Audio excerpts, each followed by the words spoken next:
السلام علیکم دوستو، کیسے ہیں آپ سب؟ امید کرتا ہوں سب خیریت سے ہوں گے، ٹھیک ٹھاک ہوں گے۔ آپ دیکھ رہے ہیں فائیو سٹار۔ میرا نام ہے ارشد خان۔ دوستو آج ہم بات کریں گے سعودی عرب کے حوالے سے۔ اس سے پہلے جس نے میرا چینل اب تک سبسکرائب نہیں کیا ان سے گزارش ہے کہ میرا چینل سبسکرائب کریں اور ساتھ میں موجود بیل آئیکن کو لازمی پریس کریں تاکہ آنے والی تمام ویڈیوز کا نوٹیفیکیشن آپ کو سب سے پہلے موصول ہو۔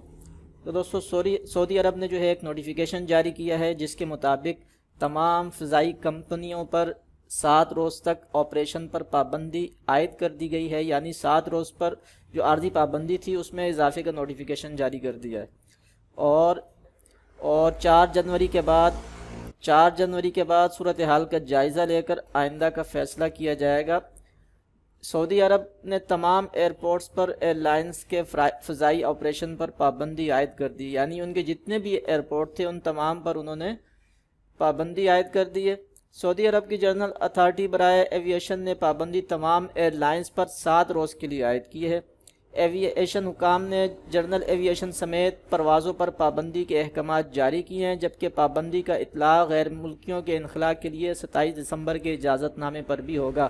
یعنی آپ کو یہ پتہ ہوگا کہ پہلے سعودی عرب نے یہ اجازت دی تھی کہ آپ جو ہے ہمارے ملک سے جو اپنے ملک میں لوگ جانا چاہتے ہیں، جیسے پاکستانی جو سعودی عرب میں تھے وہ اگر پاکستان واپس آنا چاہتے ہیں تو پی آئی اے نے اناؤنسمنٹ کی تھی کہ ہم ان کو واپس لے کر آئیں گے، مگر اب وہ اجازت نامہ جو ہے وہ انہوں نے منسوخ کر دیا ہے اور اب جو ہے نہ کسی کو وہاں پہ آنے دیں گے نہ ہی وہاں سے جانے دیں گے۔ یعنی تمام انٹرنیشنل جو ان کے ایئرپورٹس ہیں ان کو تمام انٹرنیشنل پروازوں کے لیے بند کر دیا ہے، چاہے وہ آنے والی ہوں یا جانے والی ہوں، اور یہ آپریشن جو ہے 7 روز کے لیے جو ہے بند کیا گیا ہے ابھی فی الحال، اور اس کا جو اطلاق ہے وہ تمام انٹرنیشنل ایئرپورٹ پہ عائد کیا گیا ہے اور تمام پروازوں پر عائد کیا گیا ہے۔ جتنی بھی ایئر لائنز ہیں ان تمام کے اوپر یہ پابندی عائد کر دی گئی ہے کہ اب کوئی بھی فلائٹ نہ وہاں سے انٹرنیشنل آ سکے گی اور نہ ہی جا سکے گی، اور یہ پابندی 4 جنوری 2021 تک لگائی گئی ہے۔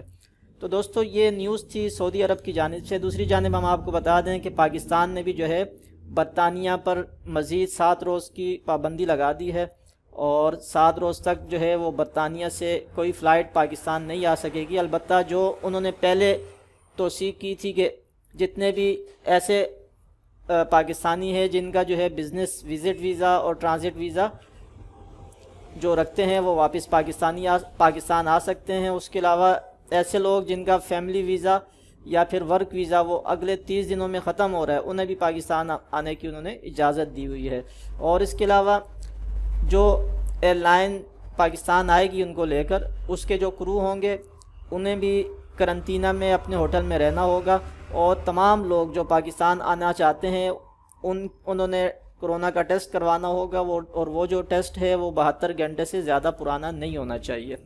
اور اس کے علاوہ جتنے بھی برطانوی سفارتکار پاکستان میں موجود ہیں ان کے اہل خانہ بھی پاکستان آ سکتے ہیں، صرف اس کے لیے یہ شرط ہے کہ ان کی کرونا کی رپورٹ وہ منفی ہونی چاہیے اور 72 گھنٹے پرانی ہونی چاہیے۔ اس کے علاوہ جو مسافر پاکستانی ایئرپورٹ پہنچیں گے ان کا جو ہے سرکاری خرچ پر PCR ٹیسٹ بھی ہوگا، اور وہ لازمی کروانا ہوگا تمام مسافروں کو، اور PCR ٹیسٹ کے بعد مسافروں کو گھر پر 7 دن کے لیے کرنٹینہ میں رہنا ہوگا۔ اور 22 دسمبر سے آنے والے تمام مسافروں کو پاک ٹریک اپلیکیشن کا استعمال بھی لازمی کرنا ہوگا۔ ٹھیک ہے جی، یہ کچھ نیوز تھی سعودی عرب اور پاکستان کے حوالے سے، میں نے کہا چلیں آپ کے ساتھ یہ شیئر کر دیں۔ امید ہے آپ کو پسند آئی ہوگی۔ مجھے اپنی دعاؤں میں یاد رکھیے گا۔ اللہ حافظ۔